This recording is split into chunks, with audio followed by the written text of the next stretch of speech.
que yo te revelo a ti para que quede registro, pero esto es algo que ha de acontecer en los últimos días, en los postreros tiempos. ¿Y quién no sabe que ya estamos en esos postreros días? Cualquier musulmán le pregunta si ellos saben que estamos en los últimos tiempos. A cualquier judío, a cualquier cristiano con dos dedos de frente, incluso a aquellas personas que no se definen como nada, pero te dicen, por ejemplo, cuando te los encuentras en la calle, esto va a reventar por algún lado. Esto ya no aguanta más. Algo va a pasar.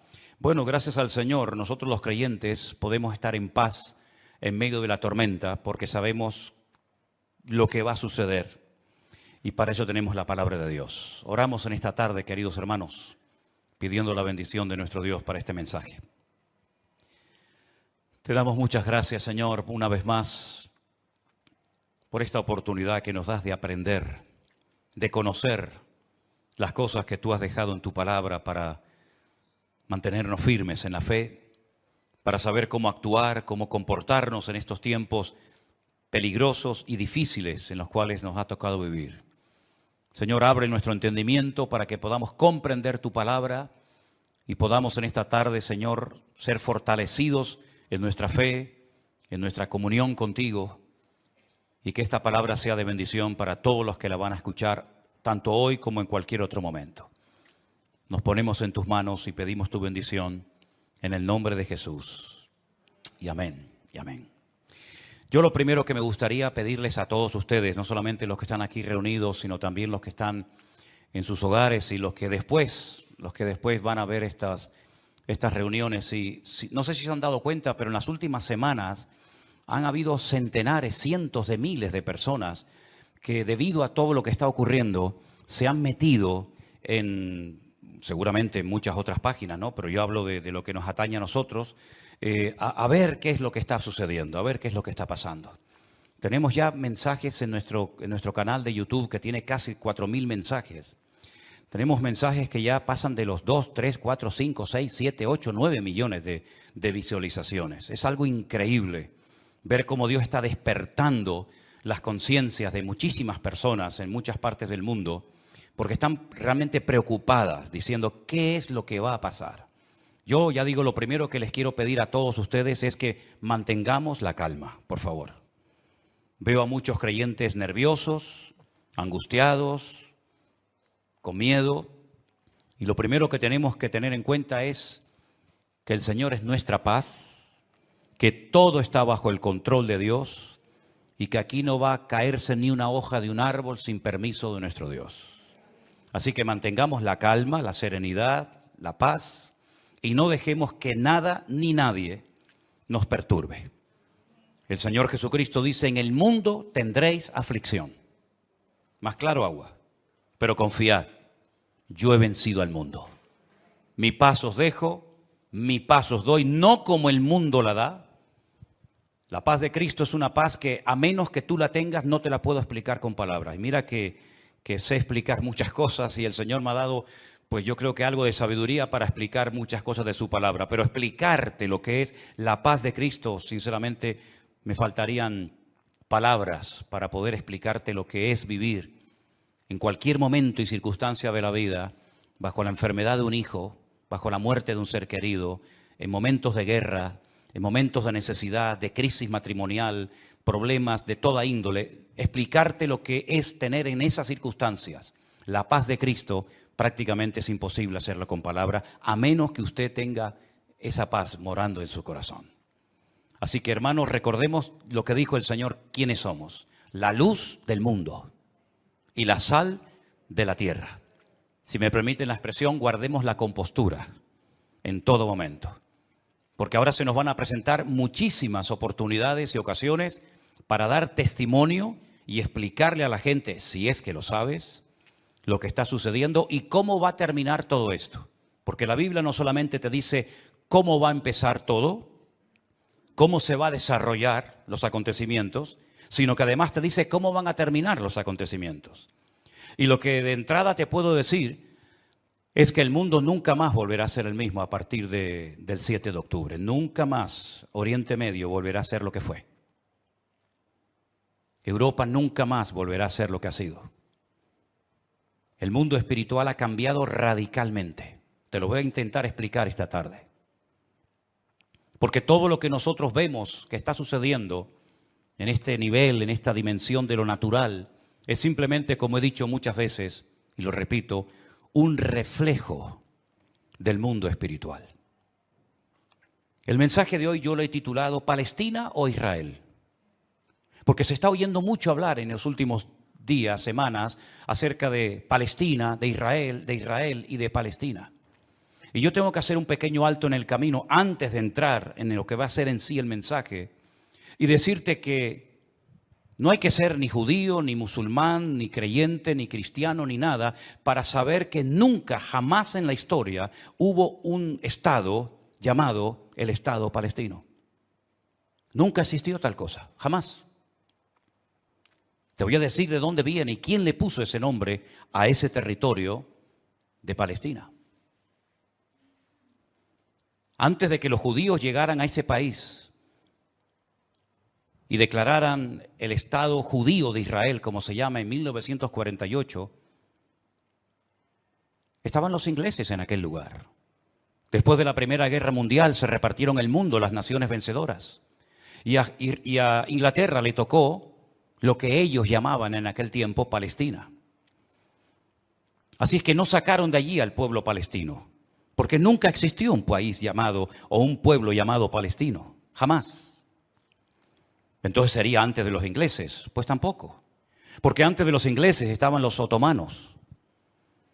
Y sabéis que en ese país han estado todos, los omeyas, los árabes, los bizantinos, los hasmoneos, los griegos, los romanos, prácticamente todo el mundo ha estado por allí. Los cruzados con aquellas cruzadas, y decirles incluso que hasta el rey de España es el único rey del mundo que tiene el título de rey de Jerusalén, por si no lo sabían. Es decir, que por ese pequeño territorio, que es un cruce entre lo que se consideraba la Mesopotamia y Egipto o la salida al mar Mediterráneo, jamás ha habido un Estado palestino, nunca. No sé si en algún momento lo habrá, pero jamás en la historia ha existido tal cosa. ¿De dónde viene entonces el tema o el término Palestina? Realmente el título, el nombre de Palestina fue un castigo del Imperio Romano a los judíos. Me explico. En el año 132 después de la era de Cristo, después del nacimiento de Cristo, hubo un hombre llamado Bar Kokhba. Su nombre significa hijo de la estrella, Bar, hijo, Kokhba, estrella. Bar Kokhba era un judío que fue declarado el Mesías, el verdadero Mesías de Israel.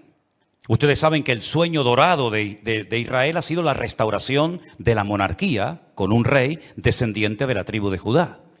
Y este tal Bar Kokhba, el hijo de la estrella, fue apoyado de una forma tremenda por un rabino muy famoso de la época llamado Rabí Akiva. Rabí Akiva, haciendo una pésima interpretación de un texto del Antiguo Testamento, donde dice que el hijo de la estrella, hablando del verdadero Mesías, reinaría, apoyó de una forma tremenda a Bar Kokhba y emprendió una rebelión en contra del Imperio Romano. Y durante un par de años logró crear, entre comillas, un pequeño, país independiente que era la región o la provincia del sur de Judea. Los romanos no le iban a permitir ni a Bar Kokhba ni a nadie que pisotearan a Roma, que humillaran a Roma. Y entonces se emprendió una matanza, una guerra terrible contra este líder religioso político y lo desmenuzaron. En aquellas guerras se cuenta que murieron más de 580.000 judíos. Una barbaridad. 580.000 judíos perdieron la vida, incluido el Bar Kokhba este. ¿Por qué se produjo esta rebelión? Bueno, hay varios factores, varios motivos. El primero es porque el Imperio Romano había prohibido practicar la Brit Milá, el pacto, la circuncisión. No se podían hacer circuncisiones en Israel y sabéis que eso es algo sagrado, incuestionable. No se negocia el circuncidar sí o no a un varón. Eso es algo que nadie cuestiona. Incluso los judíos ateos lo hacen con sus hijos. Todos lo hacen. Sean creyentes, practicantes o no. Y eso estaba prohibido. Estaba prohibido la celebración del Shabbat, el día de reposo para el pueblo de Israel en aquel tiempo. Estaba prohibido enseñar Torah, enseñar la ley de Moisés, celebrar las fiestas. Y para colmo, como ya Jerusalén había sido destruida, totalmente destruida en el año 70 por el hijo del emperador Vespasiano, Tito, la destruyó y cumplió la profecía que Cristo había dicho en Mateo capítulo 24. ¿Veis todo esto? No quedará piedra sobre piedra que no sea destruida. En el año 70 se cumplió literalmente esa palabra profética que Cristo le había dicho a sus discípulos y que la encontramos en Mateo 24. Y la ciudad de Jerusalén fue destruida completamente, incluido lógicamente el templo. Los tesoros del templo, que eran incalculables, se llevaron a Roma. Y su padre, Vespasiano, construyó un templo, pero a la muerte, el famoso Coliseo romano, que todavía lo pueden visitar los que quieran. Y para hacer una conmemoración de esta victoria, entrando o muy cerca del Coliseo romano está el Arco del Triunfo de Tito, por donde les desfilaron las legiones romanas, humillando a los judíos que se los llevaban por miles y centenares a Roma para ser lanzados al circo romano, crucificados, etcétera, etcétera. No solamente ocurrió eso, sino que para más INRI, para más humillación, lo que hizo el emperador Adriano fue cambiarle el nombre a la ciudad de Jerusalén. Subió a lo alto de donde estaba el templo, que es el monte Moriah, donde actualmente está el Domo de la Roca, y al lado la mezquita famosa de Al-Aqsa. Y allí puso un templo a Júpiter, una de las divinidades más adoradas y queridas de Roma. Y le cambió el nombre de Jerusalén por Aelia Capitolina. Y ese fue el nombre que le pusieron. Esto fue una humillación tan grande que no pudieron soportar semejante humillación parte de la tribu de Judá que estaba todavía en aquel tiempo allí, que decidieron emprender una rebelión en contra de Roma. Y en el 132, este hombre, Bar Kokhba, se atrevió a plantarle cara al Imperio Romano. Y durante un par de años tuvo, éxito, pero finalmente fue despedazada y arrasada completamente ese país. El rabino que la apoyó, el rabí Akiva, lo llevaron a Cesarea la Marítima. Digo la Marítima porque sabéis que en los tiempos de la Biblia había dos ciudades que se llamaban Cesarea, Cesarea de Filipo al norte y Cesarea la Marítima al lado del mar Mediterráneo. Y allí con peines de hierro al rojo vivo le arrancaron toda la piel y lo torturaron hasta la muerte a rabí Akiva. Y ya se acabó cualquier otra posibilidad de rebelarse, de levantarse contra el Imperio Romano. Queda un pequeño reducto de judíos, rebeldes, pero bueno, ese es tema para otro día. Y entonces, para humillar más a ese país, para que nunca nadie pudiera recordar que un día hubo una ciudad llamada Jerusalén, que ahora se iba a llamar, ya hacía años que se llamaba Aelia Capitolina, al país se le puso Filistea, tierra de filisteos. Y de ahí viene el origen de la palabra Palestina. Fue un castigo de Roma a los judíos para que nunca más nadie pudiera echar de menos un país llamado Israel. Y esa es la historia del nombre Palestina. Y por allí, ya digo, han pasado todas las civilizaciones, culturas, religiones, imperios, cruzados, etcétera, etcétera. Pero nunca, a pesar de que Roma le puso a ese país Palestina o tierra de filisteos, jamás hubo un estado propio, gobernado, libre, independiente, llamado el Estado de Palestina. Jamás lo ha habido, nunca. Y no hay ni que ser cristiano para entender esto. Cualquier persona lo sabe perfectamente. Por lo tanto, cuando hace unos días un señor dijo que Jesús era palestino, yo le pediría a los que son de ese país que se pongan en contacto con su embajador o con su presidente y le corrijan a este señor, porque Palestina no existía en la época del Señor Jesús. Hay que decirle a este señor que Jesús era de la tribu de Judá. Su padre y su madre, que están sus árbol genealógico en la Biblia, Mateo capítulo 1, Lucas capítulo 3, eran descendientes de la tribu de Judá, que a su vez estaba entroncada con la casa real del rey David. ¿Y quién era David? Era de la tribu de Judá. Su papá se llamó Isaí. El padre de Isaí fue Obed. El padre de Obed fue Booz. Y Booz era el hijo de Rahab, que se casó con Salmón, que era del pueblo de Israel. Por lo tanto, Jesús era judío. Por eso lo circuncidaron a los 8 días. Por eso subía a Jerusalén 3 veces al año, para celebrar las fiestas que la Torá de Moisés indicaba que tenían que subir a Jerusalén. Por eso Jesús nunca fue a una mezquita, siempre fue a sinagogas, porque ni siquiera las mezquitas, el Islam, existía en la época de Jesús, sino que tendrían que pasar más de 600 años, más de 6 siglos y medio, hasta que naciera el Islam, que por cierto significa sumisión. ¿A quién? Lo interesante es que el Señor Jesucristo, cuando es juzgado por sus enemigos, en este caso los romanos, el que lo sentencia a muerte, ordena poner encima de la cruz un título escrito en 3 lenguas: latín, griego y árabe. Si ustedes me dejan que siga, tienen un problema, porque he dicho un disparate y ustedes no han dicho nada. Y ustedes no tienen que permitir que yo ni nadie diga disparates en este púlpito. Eso es. Entonces corríjame cuando digo algo mal, no tengan miedo. El Poncio Pilato dijo: de encima de su cruz tienen que poner un cartel en latín, el idioma de los romanos, en griego, la lengua internacional de la época, y en hebreo, que es el idioma que habla este pueblo, que diga: Jesús Nazareno, Rey de los judíos. No dijo rey de los palestinos, no dijo rey de los árabes, dijo rey de los judíos, que eran los que vivían allí. Porque dice Juan capítulo 1 que a los suyos vino y los suyos no le recibieron. Y los suyos eran judíos que estaban viviendo en aquel momento bajo la opresión, bajo el yugo del imperio más terrible que jamás ha existido y el más longevo, que fue el imperio de Roma. Así que de ahí viene todo esto del nombre Palestina y filisteos y todo esto, queridos hermanos. Pero nunca, repito, ha existido un Estado palestino. Cuando en 1948 las Naciones Unidas decidieron partir el país en 2, Israel dijo: estamos de acuerdo. Si los árabes que en ese momento habitaban en ese país, que la mayoría eran de origen jordano, el país que estaba al lado, porque no sé si saben que, por ejemplo, la explanada de las mezquitas arriba, en el monte Moriat, en el monte de Moriat, eso está bajo protectorado de Jordania. Y cuando tú ves a los ancianos caminando por las calles de la ciudad vieja de Jerusalén, la mayoría de ellos llevan un pañuelo de cuadraditos blancos y rojos, que es el pañuelo de Jordania.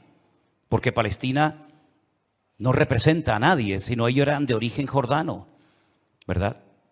Y es interesante notar que Israel en ese año decidió quedarse con los territorios que las Naciones Unidas decidieron darle. Y los árabes dijeron rotundamente no. Que yo digo, si hubieran sido listos en ese momento, hubieran dicho: vale, nos quedamos con la mitad, y ya con la mitad, ya que es mía, después podemos hacer otro tipo de presiones. Pero por lo menos ya tengo la mitad. Y es que si dices que no, al final no vas a tener ni lo que tenías.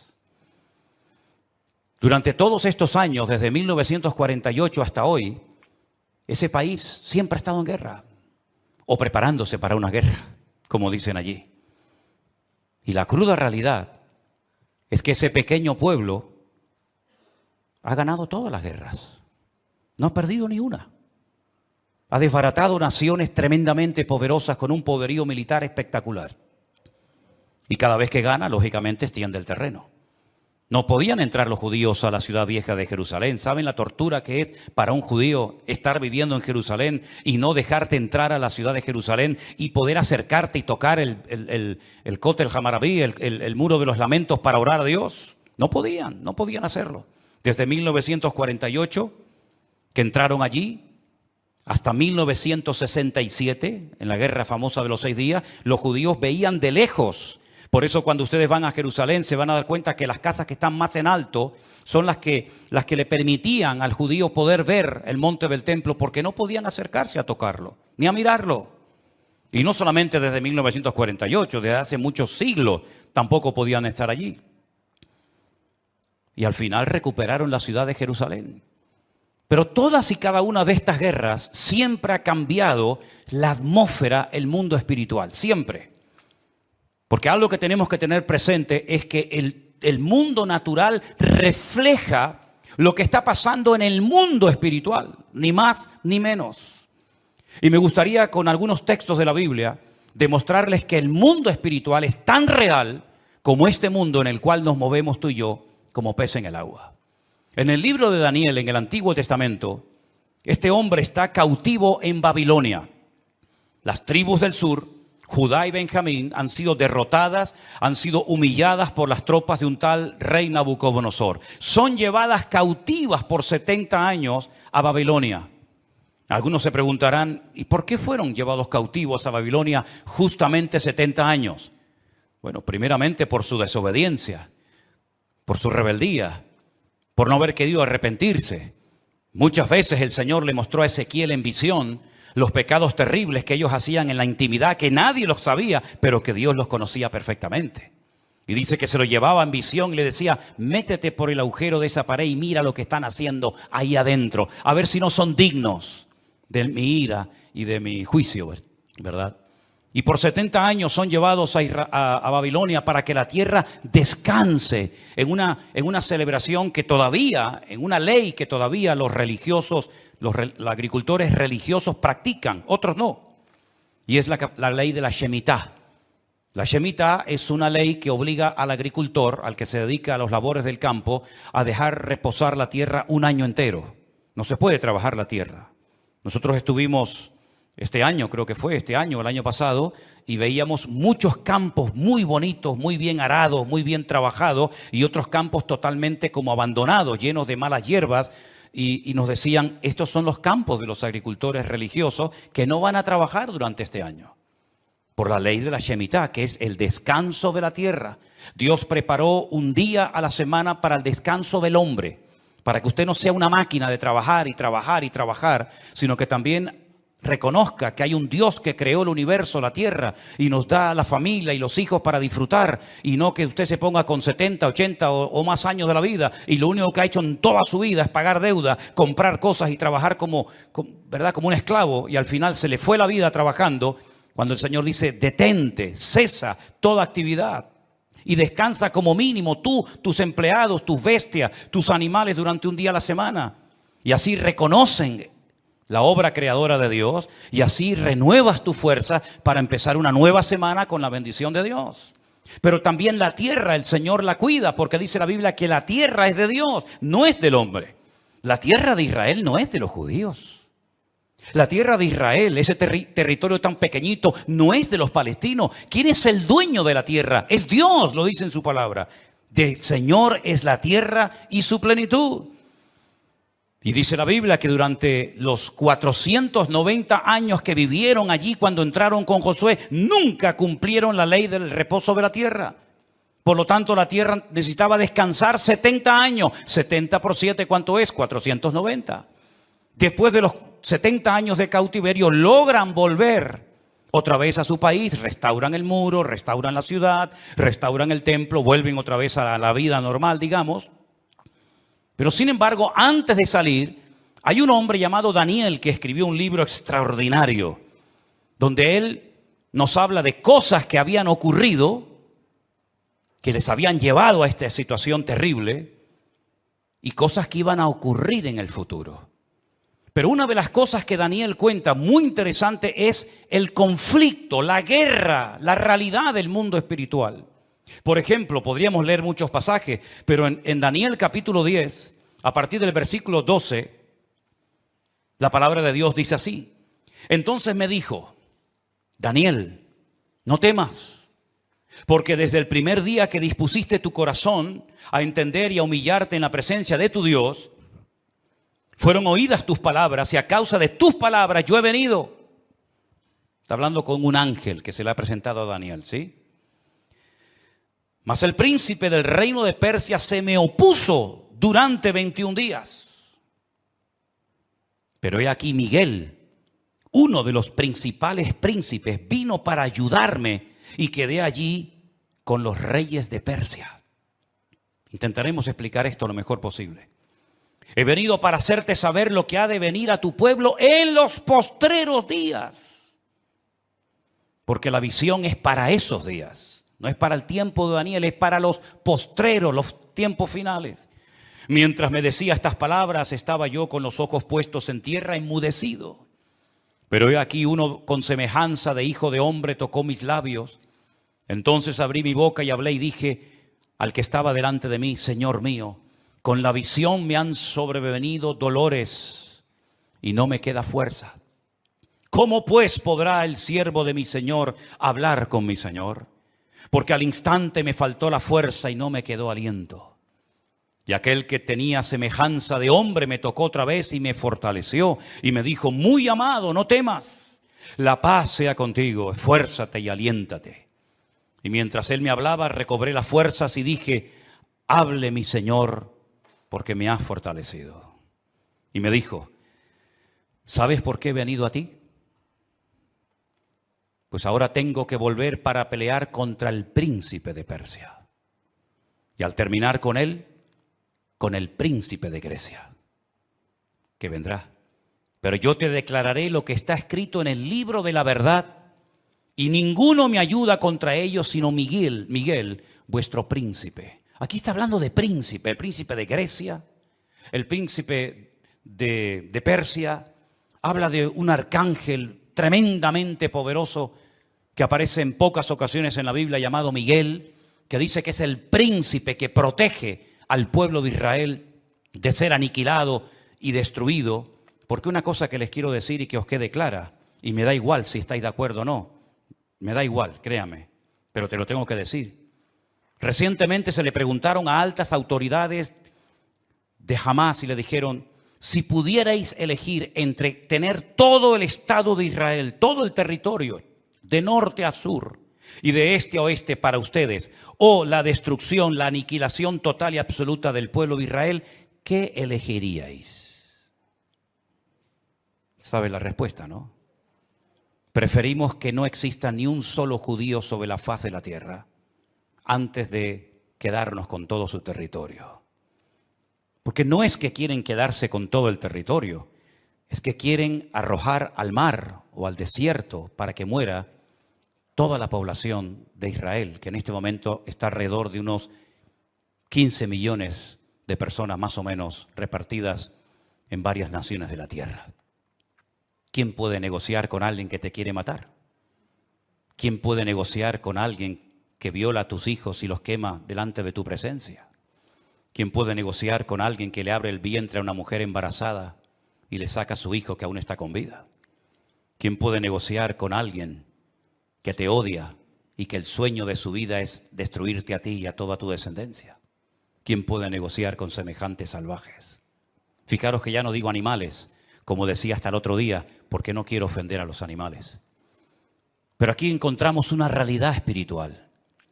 Daniel estaba orando, estaba ayunando por 21 días, 3 semanas seguidas, y la respuesta a su oración no venía la respuesta a su oración. Y finalmente se le presenta un ángel y le dice: desde el primer día que te pusiste a orar, tu oración llegó a la presencia de Dios. Y entonces, ¿por qué no vino la respuesta? Porque el príncipe de Persia se me oponía.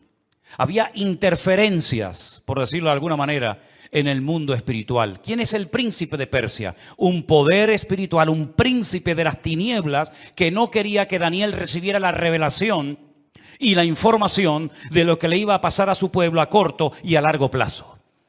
Y con esto coincide lo que se ha leído esta tarde desde este mismo púlpito, la famosa armadura del cristiano en Efesios capítulo 6. Donde el apóstol Pablo dice: nuestra lucha ahora como creyente no es contra sangre y contra carne, no. Esa ya no es nuestra batalla, esa ya no es nuestra lucha. Nuestra lucha, que existe y es real, es contra principados y contra potestades, contra los gobernadores de las tinieblas, contra huestes espirituales de maldad en las regiones celestes. Y por eso Pablo describe la armadura del soldado romano, pero dándole como una aplicación para que el cristiano pueda vivir en todo momento bien armado, bien preparado, bien listo para poder enfrentar ese conflicto espiritual que todo creyente sabe perfectamente que está librando. Fijaros que las últimas palabras del apóstol Pablo cuando escribe a Timoteo le dice: he peleado la buena batalla. No ha sido fácil llegar hasta la meta, Me han torturado, me han apedreado, me han puesto en la cárcel, etcétera, etcétera. Y he peleado la buena batalla y he acabado la carrera. A Timoteo, cuando está pasando un momento de desánimo, de caído en su espíritu por las presiones y las luchas que está llevando a cabo en la iglesia que está pastoreando en Éfeso, le dice: pelea la buena batalla, echa mano de la vida eterna, sufre penalidades como buen soldado de Jesucristo.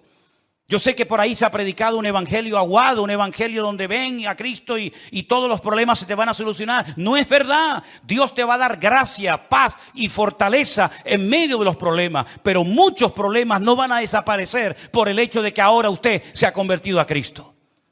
Si le han predicado otra cosa, no es mi problema, pero sí es mi responsabilidad decirle que la vida no es fácil ni para el ateo ni para el creyente.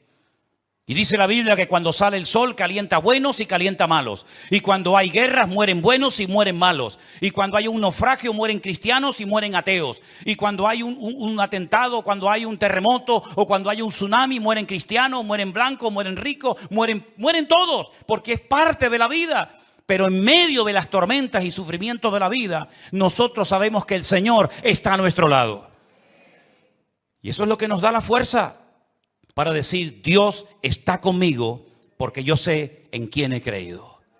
Miren a Job, y no me quiero ir del tema, pero miren a Job, un hombre que perdió a sus hijos, un hombre que perdió su salud, un hombre que perdió su patrimonio, toda la vida trabajando para tener 4 cosas y en un día las perdió todas, como le puede pasar a cualquiera, ¿o no? Sin embargo, cuando su mujer le dice: maldice a Dios, ¿qué tipo de Dios tienes tú? Que hoy te da y mañana te quita, ahora te sana y mañana te enferma. Y le dice: como cualquier persona incrédula, insensata, has hablado. Yo sé en quién he creído y aunque Dios me mate, yo lo voy a seguir adorando porque yo sé que mi Redentor está vivo. Podemos tener paz en medio de la tormenta, podemos dormir en paz, como dice la Biblia: en paz me acostaré y asimismo dormiré. Porque solo tú, Señor, me haces vivir confiado. Y aunque un ejército acampe contra mí, no temerá mi corazón. Porque el Señor es mi luz y mi salvación. Son promesas que las hemos interiorizado en nuestra vida. Y no es como un mantra que lo tengo que repetir para autoconvencerme de que Dios está conmigo. Es que no me tengo que autoconvencer de nada. Él mismo me da testimonio a mi espíritu de que no estoy solo en medio de las luchas de la vida.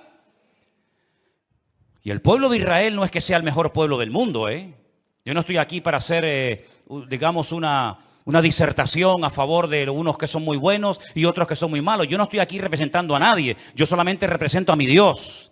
Y mi Dios no se casa con nadie. Y mi Dios ama a todo el mundo por igual. Y mi Dios no hace acepción de personas.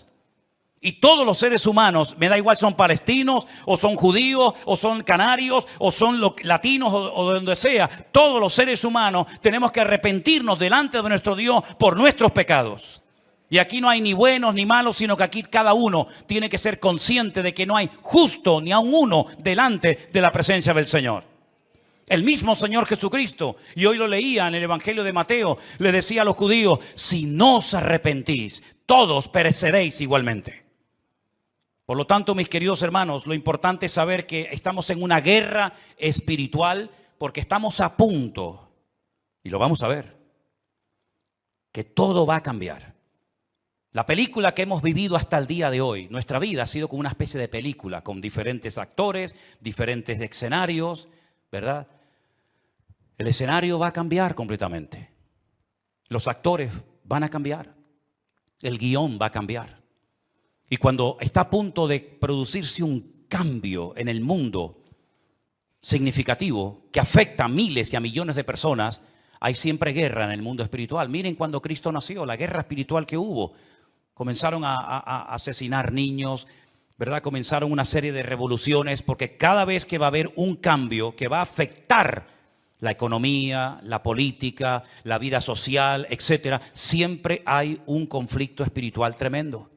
Daniel estaba orando porque quedaba pocos años, poco tiempo. Probablemente estaba por el año 68, máximo al 69 de la liberación, ¿verdad?, del pueblo. Y Daniel estaba no preocupado, pero sí indagando, leyendo las Escrituras, orando y ayunando, porque sabía que se avecinaba, se oteaba en el horizonte un cambio tremendamente significativo. Miles de personas por fin iban a poder volver otra vez a su país. Iba a haber una masa de gente que iba a ir de un lugar a otro. Y esos cambios, hermano, no se producen por casualidad. Esto que estamos viendo, que ayer llegaron 1000 al Hierro, el otro día 600 a Lanzarote, el otro día no sé cuántos al Hierro, todo eso no es producto de la casualidad. Satanás está cambiando la escena mundial. Y lo vamos a notar en pocos días, en pocas semanas. Esto va a ser completamente diferente. Y los que tengamos la oportunidad y el privilegio de volver a Israel, porque vamos a volver a Israel, no nos vamos a encontrar al Israel que hemos conocido por más de 20 años. Nos vamos a encontrar a la gente de una forma diferente, una actitud diferente, una atmósfera completamente diferente, porque estamos en una guerra espiritual tremenda. Cuando se lee la famosa armadura del cristiano, se enfatiza mucho que la espada es la palabra de Dios, el yelmo o el casco del soldado representa la salvación, el escudo representa la fe. Pero si ustedes prestan atención a esa armadura de la cual Pablo nos está hablando aquí en Efesios capítulo 6, lo primero que él hace cuando escribe la carta es orar para que los ojos de vuestro entendimiento sean alumbrados y tengáis espíritu de sabiduría y de revelación en el conocimiento de Él. Pablo dice que a los incrédulos Satanás les cegó el entendimiento. Y uno dice, ¿cómo? ¿Cómo es posible que gente tan inteligente, capaz de hacer cosas tremendas, cuando le hablas de la Biblia no se enteran de nada? Son como ciegos, como analfabetos espiritualmente hablando. Capaz que el tipo es un matemático, un científico espectacular, pero cuando le hablas de las cosas del reino, de las cosas espirituales, dice que para él son locura, no las entiende. Yo incluso he hablado con muchísimos rabinos judíos que se saben libros de memoria de la Biblia y les he hablado, por ejemplo, de Daniel y me dicen literalmente, no entiendo lo que estoy leyendo, no lo entiendo. Uno se queda sorprendido porque se cumple lo que dijo Isaías. Dale esto al que sabe leer y te dirá, no lo entiendo. Y Pablo dice que esta armadura representa la verdad, la justicia, la paz, la fe, la salvación y la palabra de Dios. Fíjate qué palabras tan interesantes. Dice que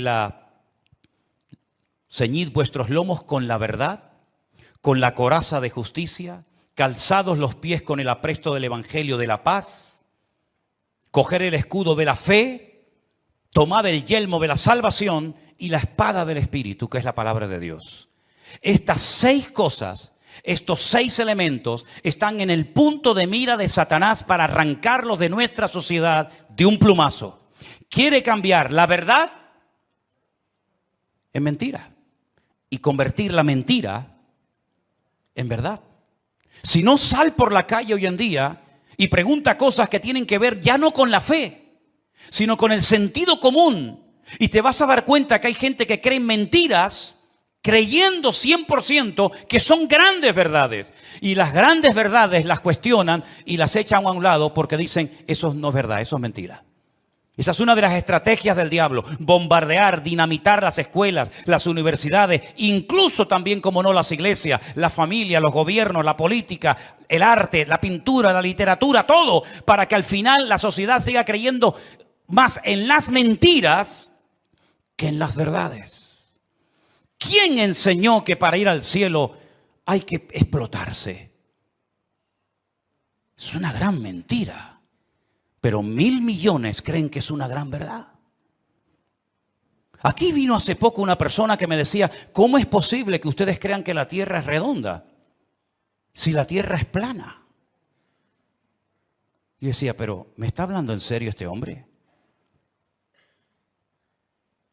Quiere quitar la verdad y convertirla en mentira. La justicia la quiere convertir en injusticia. De hecho, muchas veces hay más sentido común, más sentido de la justicia en la calle, en la sociedad, hablando en una cafetería o en un bar, que cuando ves un acto supuestamente de justicia, que es una tremenda injusticia. Cuando a una persona se le meten en su hogar y no los puedes echar porque no tienen dónde vivir. Y no les puedes cortar la luz y el agua porque es un delito si le corto a un ocupa en mi casa la luz y el agua. Y han convertido la justicia en injusticia.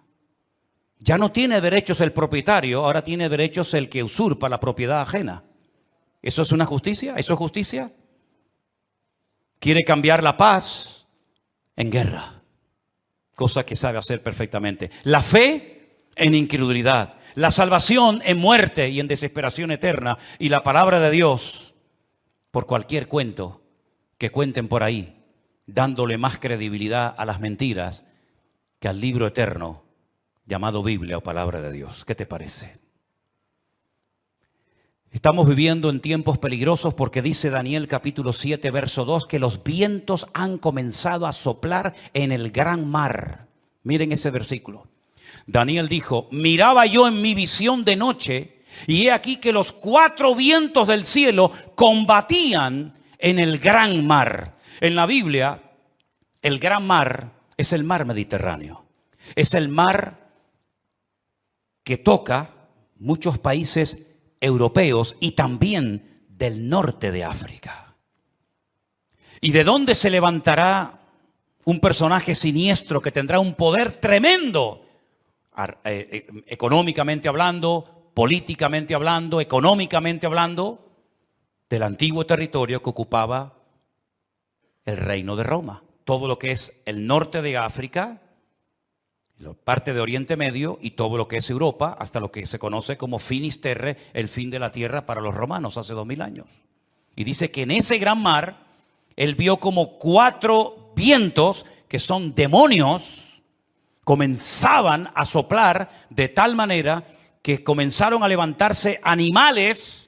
El resto del capítulo no lo voy a leer, pero dice que comenzaron a levantarse animales. Se levantó un leopardo con alas, se levantó un oso con unas costillas en la boca, se levantó un león con alas, se levantó una bestia indescriptible de esa zona donde soplaban los 4 vientos.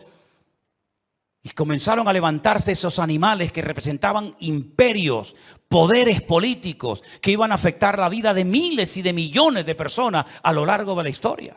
¿Cómo podía saber ese hombre cuando todavía no existían ni los medos persas, ni los griegos, ni los romanos, que se iban a levantar esos imperios siglos antes de antelación? Es que la Biblia se anticipa en el tiempo y en el espacio, demostrando que Dios es un Dios veraz y que siempre sabe lo que va a suceder porque Él controla la historia. ¿Cuántos dicen amén? Y vemos varios vientos en la Biblia.